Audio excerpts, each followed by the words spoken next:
از این موضوع چندین برنامه‌ها ما آماده و منظور شما بینندگان عزیز کرده ایم، ولی در فصل تابستان اینک تیرماه است و می‌خواهیم طبیعت زیبا و دلانگیزی دره قره‌طاغ را در این دوره نمایش داده باشیم. سلام تماشاگران گرامی، برنامه اکوتوریسم است منظورتان. قبلا ما تا همین موضوع آمده جانب چپ راهسپار شده بودیم و اینک به طرف راست یعنی جانب کولی تیمور می رویم. ما را همراه باشید.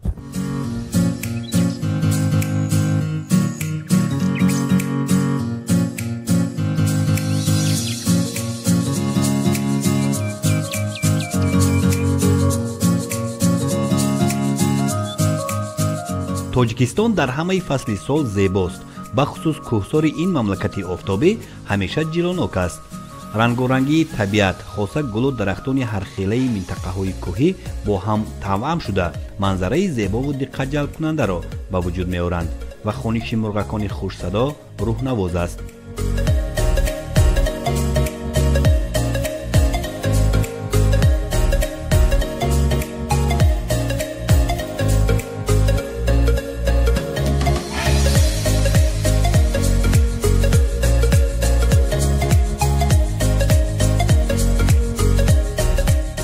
در سفر نوبتی با برنامه اکوتوریسم در دره قره‌طاغ ما را کارمندان بخش حفظ محیط زیست و شعبه فرهنگ ناحیه شهر نو همراهی می‌نمایند. دره قره‌طاغ که قسماً به شهر ترسونزاده شامل بوده، قسماً به ناحیه شهر نو تعلق دارد، از چندین دره‌های دیگر عبارت است. این منطقه با گوناگون رنگی بی‌مثل است و به هر دره آن شخص وارد شود تنها زیبایی را می‌بیند و از آب و هوای معطر بهره ور می‌گردد. کول و چشمه و دریاچه های شوخ این منطقه به دیده ها نور می بخشند.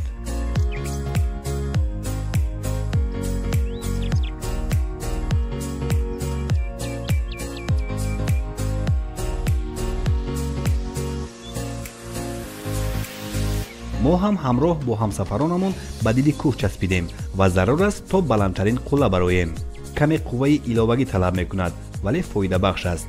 در این گونه سفرها از چند جانب شخص منفعت می‌بیند. اگر شخص از دیدن طبیعت بوی و رنگین بالید خاطر شود و از هوای تازه نفس کشد، همچنین به کوهنوردی مشغول می‌شود که این عامل به موشک‌های بدن کمک نموده گردش خون را در رگ‌ها معتدل می‌گرداند.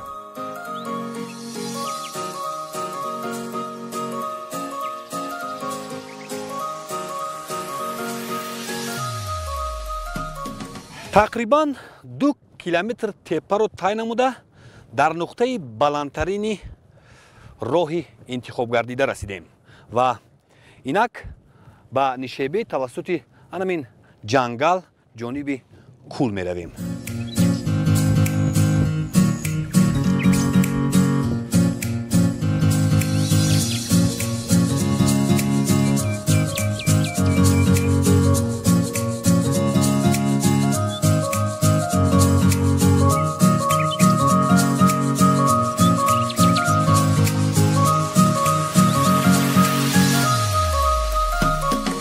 توسط جنگل گذر نمودن یک جهان تأثیرات دیگر می بخشد. ارچه های گوناگون و دیگر درختان کوهی این موضع که زیچ رویده و زیبا قد کشیدن از آن دلالت می دهد که کارمندان خواجگی جنگل مسئولیت خویش را در سمت حفظ و نگهداشت جنگلزار به چین و چرا اجرا می کنند.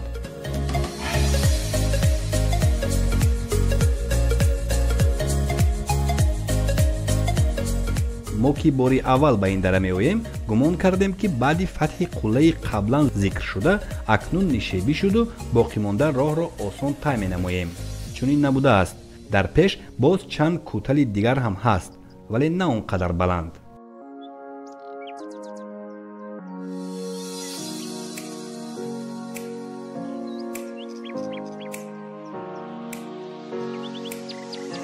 نقل قصه و روایت از جانب اشورعلی صابرов و حزل و شوخی های ستار واحدov برای آسان گردیدن طی‌کنی و در نظر کوتاه نمودن راه به ما کمک می نمود. ولی بلالالدین رحیمov نسبتاً چقانتر بوده است. هر زمان ما را پیش گذشته از چشممان ناپایان می گردید. با ندای بلند باز می داشتیم تا همراه ما رود و به صحبت خوش و خاطرمانمان همراه شود.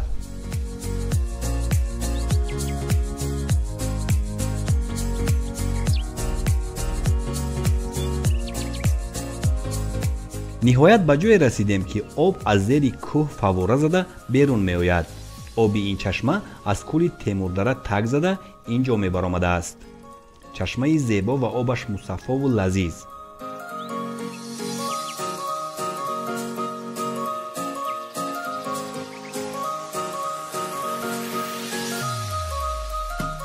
боз роҳамонро идома додем ва баъд аз фатҳи як қуллаи дигар ниҳоят ба назди кӯл расидем.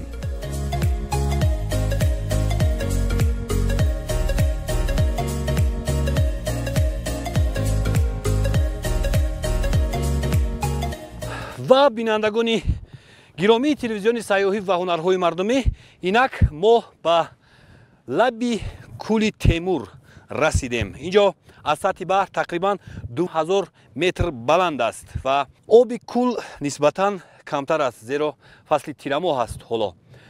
вале табиат хеле ва хеле зебо, дилангез ва рӯҳнавоз мебошад.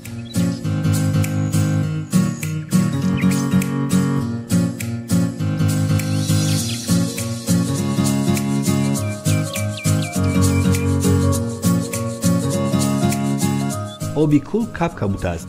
кӯлро дарахтони сабзи кӯҳӣ аз ҷумла арчаҳо иҳота намудаанд. саттор воҳидов ҳам бори аввал ба ин ҷо омадааст ва ҳайратзада мебошад. мегӯяд орзуяш амалӣ шуд.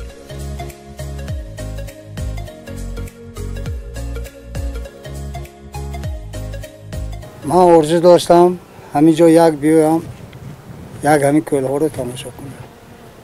мана ба орзуам расидам. бори якум ҳаст ман дар ин кӯл омада истодам. ин табиати зеборо нав дидам. шунида ки будам ҳамихе кӯлҳо ҳаст дар ҷои мо. ин ҷойҳоя табиаташа бинед, зебогии табиата бинед, боду ҳавоя бинед. аҷоиб боду ҳаво.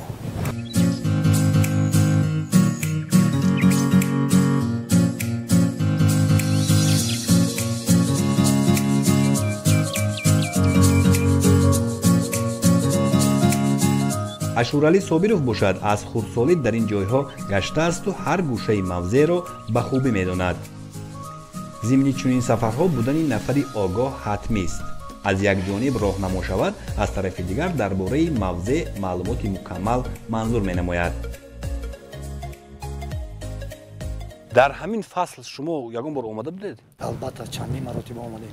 он тараф боло табиат бисёр зебо. мана ин тараф мо чукуричинӣ мерафтем, сиалахчинӣ мерафтем бачаҳо. бисёр бисёр омада. хело истироҳат мекардем. мана бечаҳое монда чой истироҳат карда як ғизои маънавӣ мегирифтем. аҷоиб манзараҳои зебои тоҷикистон ҳастем. хато намекунем гӯям ки баҳору тирамои ин ҷо як хел аст. барое ки об ҳаво мана бинед ҳама ҷо сабзазор, ҳама ҷо. ҳаминҷа чал намуди арча мерӯяд? бисёр бисёр аст. сӯзан арча аст, дарахтои кӯҳӣ вай аст. намуди арчаҳо бисёр ҳастанд инҷа. хуб шумо гуфтед ки мо ҳар гуна гиёҳҳои шифобахш, мева ҷамъоварӣ мекардед аз ин ҷо? албатта ман 1-2 сол шуд инҷо омадам. 1-2 сол шуд бо сабаби намедонам ё сину сол бошад ё сабаби бисёрии кор бошад. бисёртар баҳор мана моҳи май июн меомадем. ҳамин бачаҳои ёш будем рости гап ҳамин халдарқудури осмон мебуромад, борон меборид меомадем. барое ки вақте ки борон борад дар инҷа хоҷ бисёр мешавад. бовар кунед ҳамин дар давоми 10 дақиқа як неча ход мечинед бачаҳо хатӣ. бисёр як аҷоиб як муъҷизаи аст ки ранги ҳамин маззи як гӯшти гов ё гӯспанд вай қувваи нағз дорад. мисол дар организми одам фоидабахш аст. боз чӣ ҷамъоварӣ? ҷамъоварӣ мана хуч аст, хоб писта ҳаст, бодом ҳаст, хоб мана чукурӣ аст, сиалаф аст. бисёр бисёр чиҳо. ба ғайр аз ин бо мана алафҳое ки доруворӣ ҳастанд. бисёр истифода мебаранд мардум ҳастанд. табибо дорем. табибои халқӣ аст ки бисёр мешинанд мебинам маслиҳат медиҳанд, меран ҳамон алафҳоро чинда меоранд, дору тайёр мекунанд, истифода мебаранд, мехӯранд барои саломатии одам. хай як давр мезанем гирди кӯла.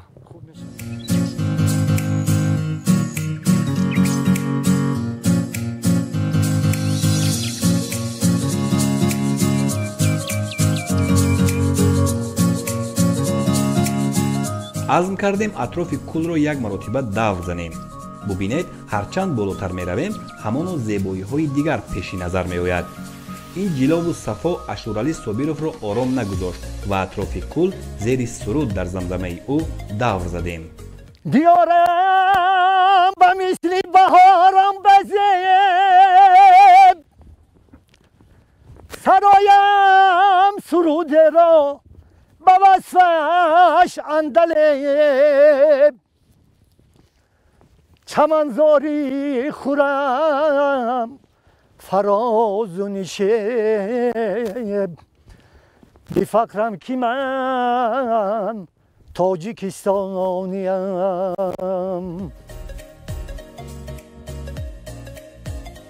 масоҳати кӯл 0,11 километри мураббаъ мебошад.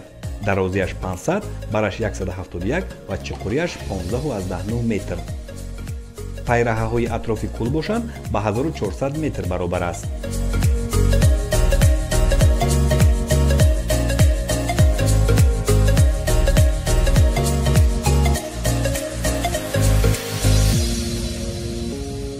барои атрофи кӯлро давр задан тақрибан 2 километр пайраҳаро тай намудан лозим аст ва тавассути ҷангал дохили дарахтони бисёр зебо қад кашидаву рӯи майсазор қадам задан ба кас рӯҳу илҳоми болида мебахшад.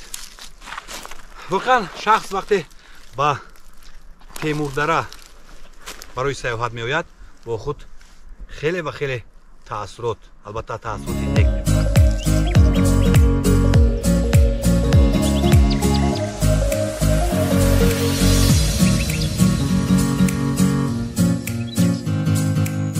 кӯли темурдара дар натиҷаи кандашавии пирях ва лағжидани кӯҳпора дар баландии 1970 метр аз сатҳи баҳр ба вуҷуд омадааст.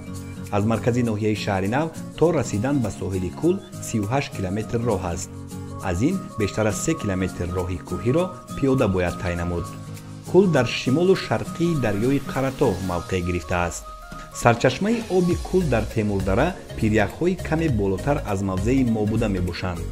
об аз он ҷо тавассути ҳамин сой ҷорӣ шуда ба кӯл мерезад.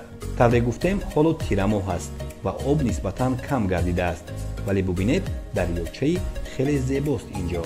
аз об нӯшиҷон кардем. лазизу хуштам, вале хеле сард. охир сарчашма на он қадар дур аст ку. инҷо обу ҳаво лаҳза ба лаҳза тағйир меёбад. ин дар навор ҳам маълум аст. давоми чанд соат атрофи кӯл гашту гузор кардему наворбардорон бо завқу шавқи беандоза наворгирӣ намуданд.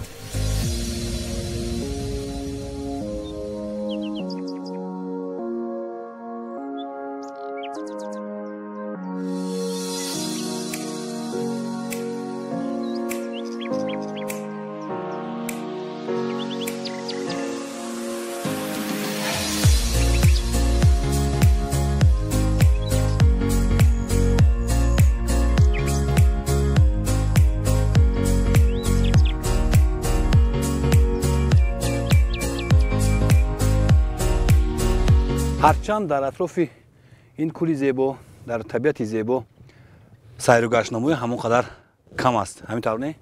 вале инак шом ҳам фаро расид ва моро зарур аст ҳамон роҳе ки пиёда тай намуда омадем боз ҳамон қадар то назди мошин рафтанамон лозим. ва бинандагони гиромӣ, дар ҳамин ҷо барномаи экотуризм ба поён мерасад. барои шумо саодати зиндагиро таманно мекунем.